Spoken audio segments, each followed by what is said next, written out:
avait beaucoup parlé à l'époque quand la FIFA avait installé une office à Paris.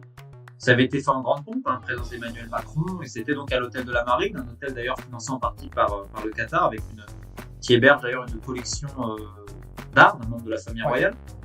Donc, dans cet édifice prestigieux, la FIFA a délocalisé une partie de ses bureaux, principalement dédiés à la gouvernance, notamment africaine. Donc ça, il y a 2 points. Il y a d'un côté la volonté d'Infantino de délocaliser de plus en plus de services de Zurich, et à terme de délocaliser les quartiers généraux de la FIFA potentiellement à Singapour, voire aux États-Unis.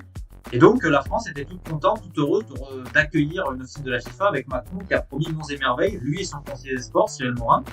Ils ont tout promis à Gianni Infantino pour l'attirer, avec dans l'idée de se dire pourquoi pas accueillir complètement ensuite la FIFA à Paris.